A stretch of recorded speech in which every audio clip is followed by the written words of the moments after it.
is a quick tutorial on how to make the first pinafore, which is the curtain pinafore. So these are the pieces for the top of it.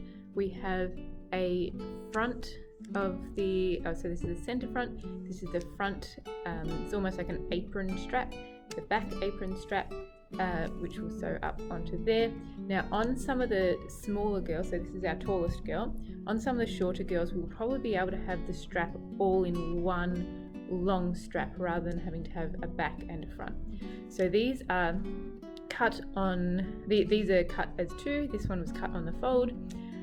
Now I've also cut interfacing. So the first step is actually going to be to iron on the interfacing for all of these. So I'll prep that and then show you what that looks like. So this is the front panel pieces, and this is the right side facing down, and I put the interfacing on with the shiny side facing the wrong side of the fabric.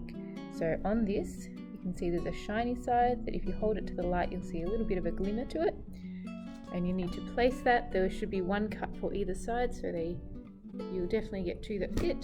It's hard to do this and hold the camera at the same time. I'll show you the whole thing, but you just line that up so that it sits evenly on. You do that for all the pieces, then you take them over to the ironing board. You can lay them out on the ironing board first, it's probably an easier way of doing it. And I'm going to relay it out, make sure it's sitting as accurately as possible. And I'm going to put a pressing cloth over. Now pressing cloth is just a nice piece of preferably fairly thick cotton fabric that can take the heat, because the iron-on fusible part of this interfacing, it can leak through here a little bit and go onto the iron, which can damage the iron. So we always get a nice piece of fabric. I normally have some sitting up there. Don't have any right there at the moment, so I will pinch something from down here. This will work for this one. Okay. We turn the iron on.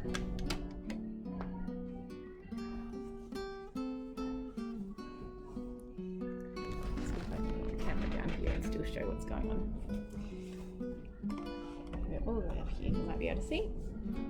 So the iron's warming up. You want it on a fairly high heat, so up on cotton is good. Now I've moved that out of the camera, sorry. So we've got this, just check you've got this facing downwards, then the sparkly side on top of that, and then a pressing cloth on top of that. To be really good, it's also a good idea to have a pressing cloth underneath as well.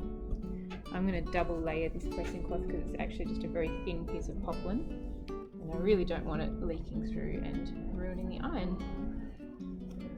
Pressing cloth, making sure it's all stayed flat and not moved out of the way.